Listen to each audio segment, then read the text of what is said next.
Halo, Assalamualaikum warahmatullahi wabarakatuh. Perkenalkan, nama saya Evita Nurdiana dari tingkat 2B Kebidanan Poltekkes Kemenkes Tanjung Pinang.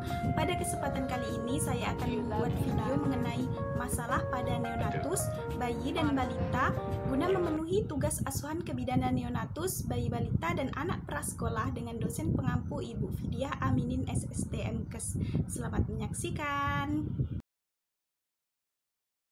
Yang pertama, muntah. Muntah adalah proses refleks yang sangat terkoordinasi yang mungkin didahului dengan peningkatan air liur. Langkah yang pertama yaitu kaji penyebab dan juga sifat dari muntah si bayi.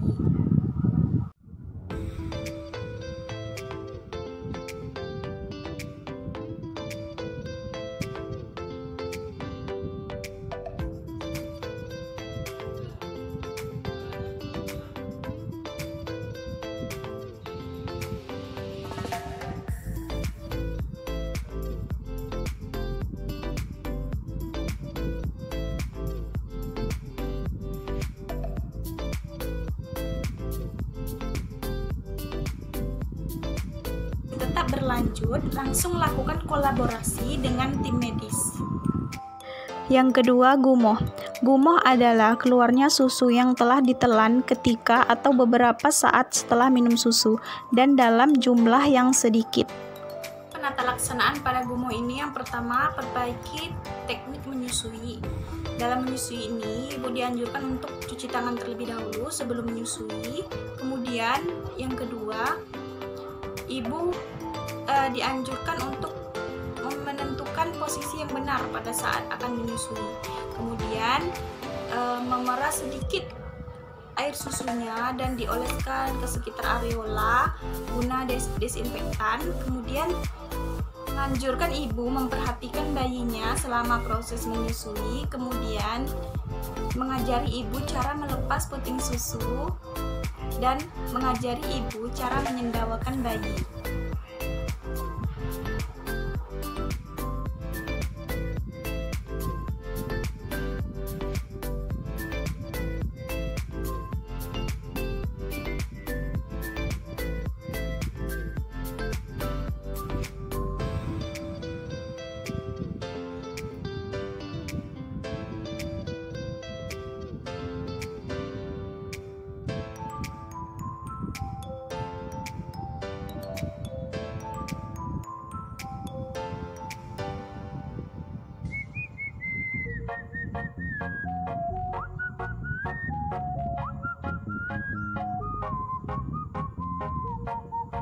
Yang keempat itu oral thrush. Oral thrush adalah penyakit rongga mulut yang ditandai dengan lesi-lesi berwarna seperti lunak, bergumpal, merupakan bongkahan putih yang diangkat atau bila dihapus meninggalkan permukaan yang merah, kasar, dan berdarah, terutama di bagian dalam pipi.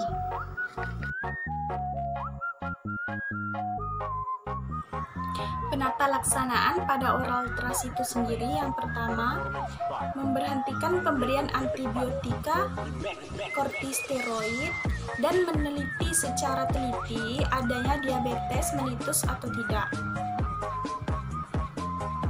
Kedua, dilakukan pemberian aplikasi nystatin atau obat yang bisa mematikan jamur Candida albicans.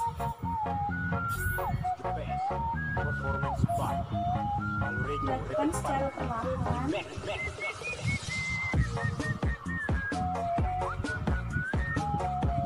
Yang keempat yaitu diaperas. Ruam popok sebenarnya hanya sebuah istilah dari peradangan kulit yang terjadi di area popok.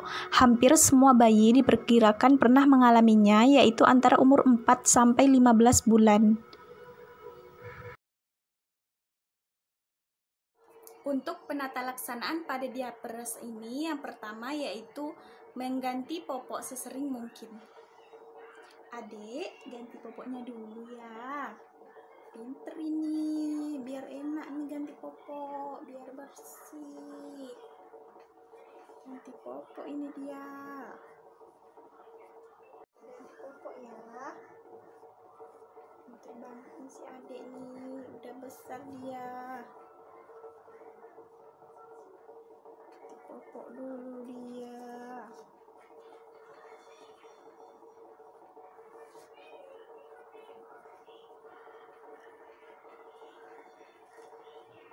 Nah, udah selesai. Pinter adiknya.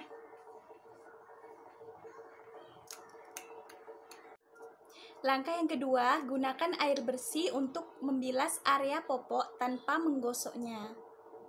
Adik, ayo kita bersihkan dulu. Yuk. Alah, pinter banget adik nih. Kita bersihkan dulu ya.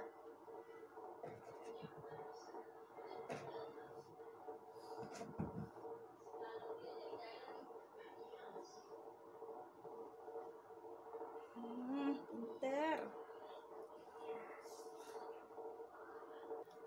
Kemudian cukup membersihkan area popok dengan menepuk-nepuk tanpa digosok karena bisa memperparah diaperasnya.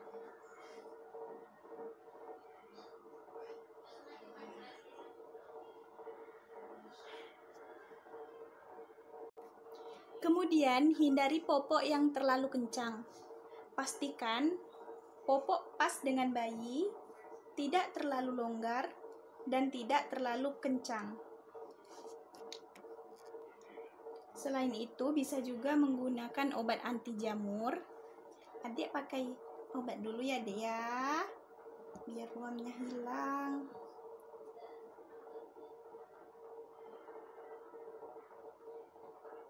Pinter adiknya.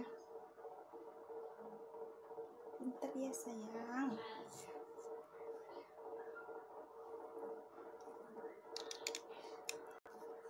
Kemudian pada diaperas ini tidak disarankan menggunakan lotion ataupun baby oil.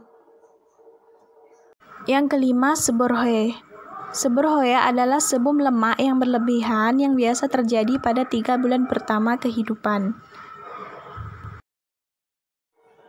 Untuk penata laksanaan pada seborrhea ini, yang pertama, gunakan krim berair atau emolin dengan dosis 0,5 atau 1%.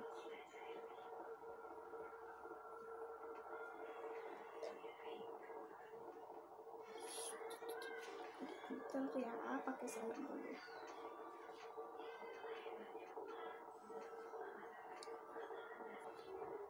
Langkah yang kedua, kulit kepala diurut dengan menggunakan minyak, kemudian lanjut dikeramas menggunakan sampo dengan dipijit lembut. Pijat dulu ya, Dek, kepalanya ya.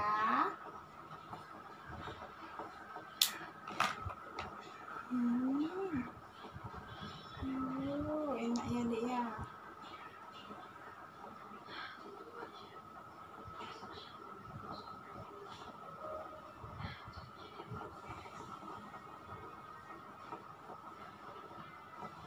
Ya, yuk keramas dulu yuk. Keramas dulu ya.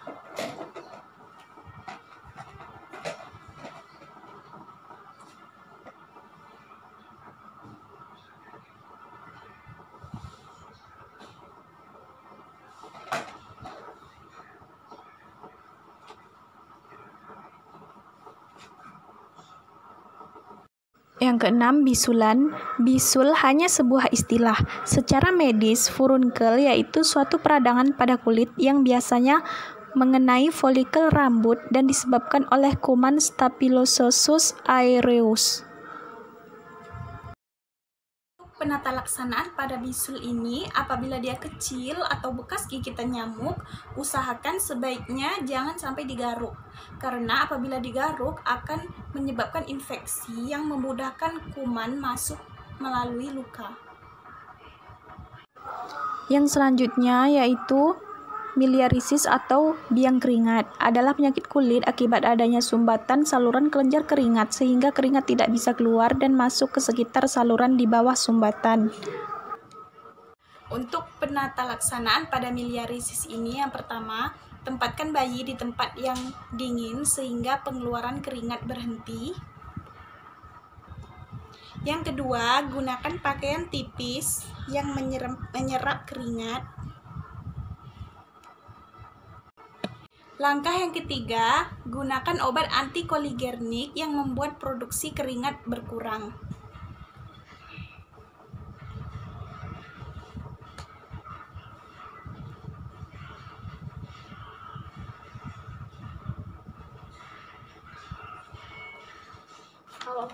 Kemudian langkah yang keempat, berikan bedak kocok yang bersifat dingin dan desinfektan yang tidak membuat gatal.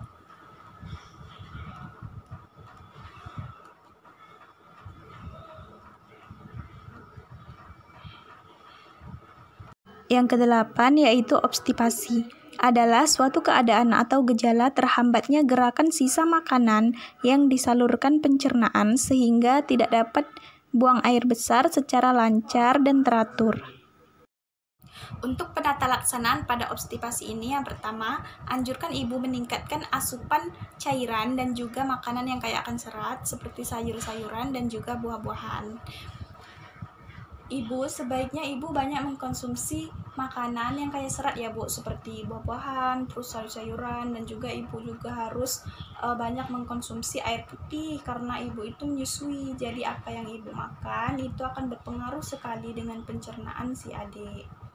Ibu selama si adik ini didampingi susu formula, ibu menggunakan susu formula apa Bu? Oh, itu proteinnya tinggi Bu, sebaiknya ibu ganti ya dengan proteinnya yang rendah, karena kalau protein tinggi itu bisa menyebabkan si adik ini obstipasi Bu, ya Bu ya. Oh iya Ibu, ini ada suplemen serat ya Bu ya. Ibu nanti minumnya rutin supaya si adiknya nggak obstipasi lagi ya Bu ya.